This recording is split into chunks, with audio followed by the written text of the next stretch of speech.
It is my belief that compatibility is equally as important as love. I really don't believe that love is hard at all. Love is extremely easy. To feel a feeling of love, to feel a feeling of warmth and attraction, to feel a feeling of desire for somebody to be around, to be in your life, that in and of itself is very, very, very, very, very easy. In fact, I think that arguably many people can love many other people. I don't think, though, that many people are compatible with many other people. I think one thing that's not talked about enough, and one of the reasons why divorce is so prevalent, and the reason why marriages are so dysfunctional, relationships are so dysfunctional, is because there is no emphasis placed on compatibility. This is what people do. When people search for somebody with a relationship, what they do is, I'm physically attracted to you. I'm going to be on my best behavior, and we're going to just be very, very nice to each other. We're not going to talk about a lot of things. We're going to avoid a lot of topics, and we're going to just keep moving forward, moving forward. Oh, my family says we should get married. Oh, okay, yeah, yeah, yeah. It's about time. Oh, our lives and our world and our friends and everybody in our family are, yeah, get married. Okay, now you're married. Now, when shit hits the fan, when shit gets real, when there comes an intersection of conflict, this is where you see how incompatible you are. What is the maturity level? What is the interest in rising to the occasion and communicating reasonably and precisely? And then, even if you are communicating reasonably and precisely, what are your wants versus their wants? What are your priorities versus their priorities? This shit tends to not be talked about. If your priority is just involved with career oriented, that's still not enough, because your humanity eventually is going to have to be addressed. That's what nobody wants to talk about. I am so grateful that I put like 10 straight years obsessively into inspecting my humanity and inspecting my humanity in relation to existence itself. Because if I would have just out the gate focused on a career, I'd be sniffing coke off a stripper's ass right now, and I'd probably be dead from addiction. I'm not even kidding, because I am an addict. All my chemistry wants, if I just resign and surrender to my default nature, I just want gluttony.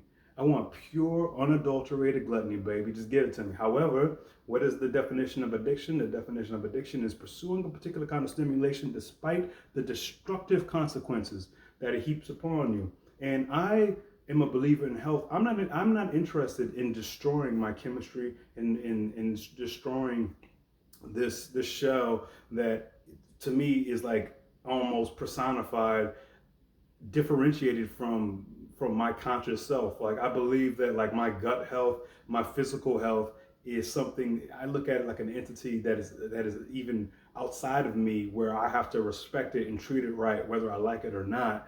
I digress. That's a little.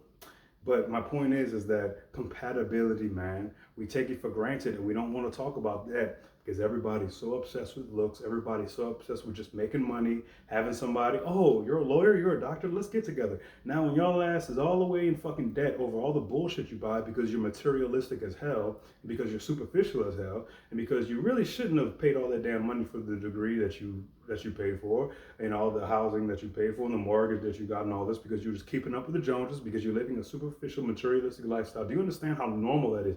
I am not speaking about anybody specific. If you're hearing this, and if you, I don't know, if your ears perk up, I promise you, I cannot believe how prevalent and normal this is.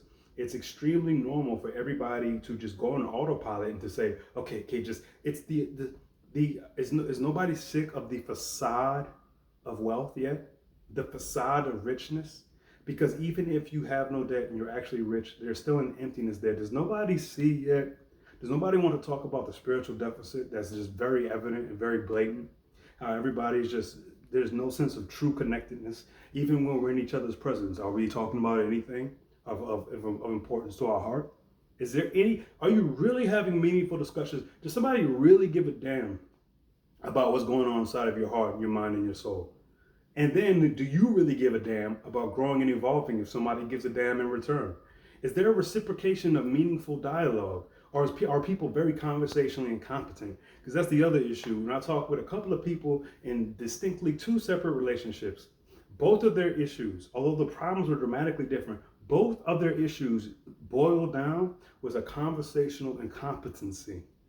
It was a conversational competency, because we're not, how can you be good at conversation in regards to being able to articulate honestly what's going on in your heart and mind? And even more than honestly, even precisely and clearly.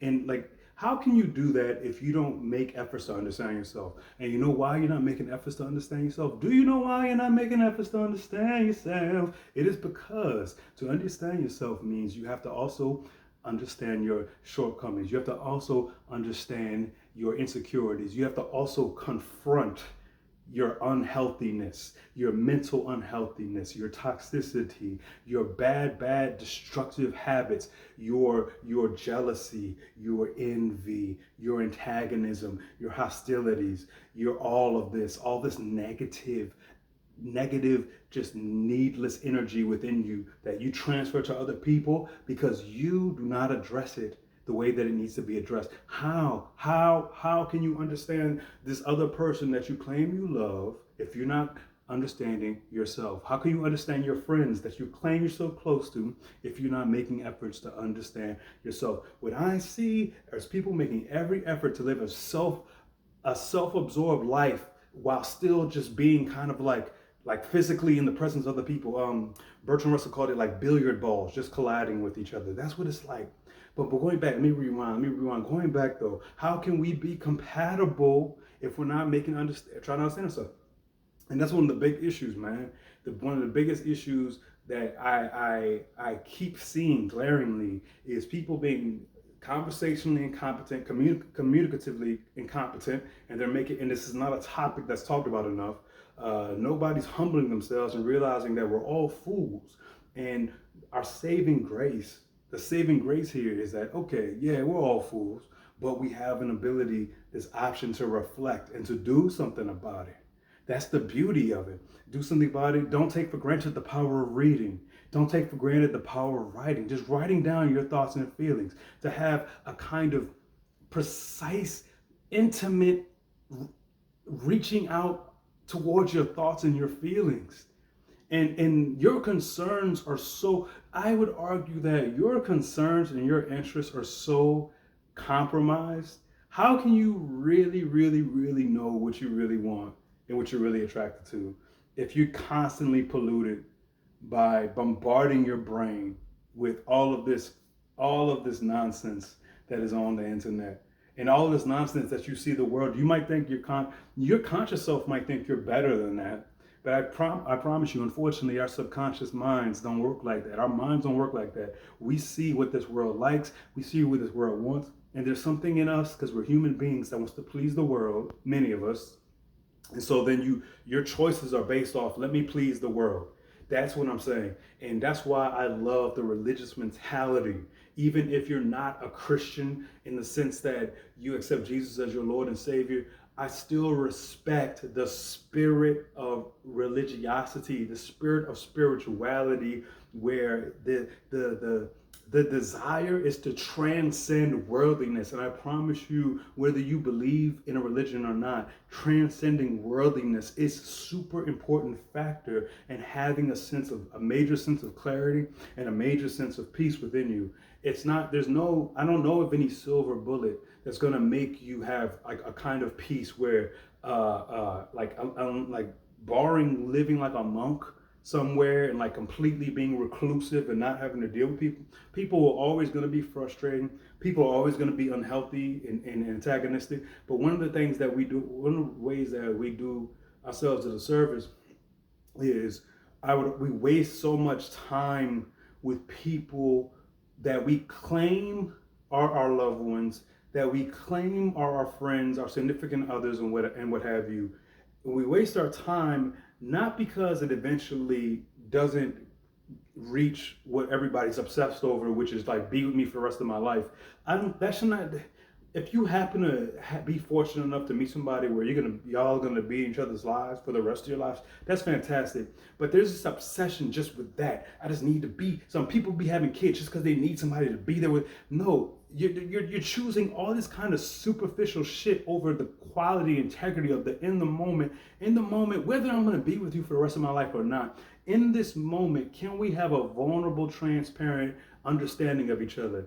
And then if we happen to not be compatible, cool. But it doesn't mean that, that's, I think that's how many people would have been saved so much stress and torment were they to approach relationships like this, as opposed to, again, let me just you're just caught in this momentum of love. We're just so in love. Well, we got to get married because that's what we're supposed to do. Get married. Got to get the house. Got to do this. Got to do that. Got to do that. Oh, okay. And then something really bad happens, and we have a misunderstanding. And oh, I never knew you. Oh, you never knew me. Yeah, y'all never knew yourselves. Y'all never knew each other. Y'all never had this. Y'all never had the audacity to confront yourself and then confront them. Y'all never had the audacity to not give a damn about what the world wants you to do. Y'all never had the audacity to have a focus on capital H health.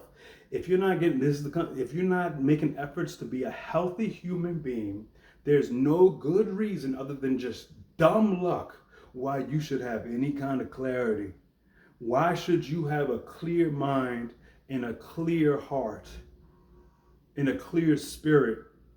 Why should you if you're not making efforts to be healthy? I guess, and then so that therefore comes to the conclusion where effort is everything. Effort is everything. Not effort to getting a promotion, not effort into getting that money, not effort into doing this effort. I'm talking about effort into comprehending yourself, into comprehending the person in front of you, and to having a dialogue about this. The effort in understanding that we're all going to die, that existence is intrinsically tragic and unfair. Therefore, what? Therefore, we should be trying our best to make the best of it. Therefore, what does that mean? What does that mean for you? For me, to make the best of it doesn't mean merely just going bungee jumping. For me, making the best of it doesn't merely mean just indulging in the highs of the stimulation. Those can be a part of it, but for me to make the best of it is I need to have a true understanding of who you are, as I want to have a true understanding of who I am. And then because hell is on earth and heaven is on earth, and we have the choice to choose which one we're going to try to aspire towards, I will make the choice of aspiring towards heaven on earth, no matter how much we fail. And if you allow the just arbitrary forces to take you one way or the other, don't be surprised when you find yourself in hell. And don't be surprised when those around you are in hell. And it's just the blind leading you blind trying to find your way out. I just want to rant.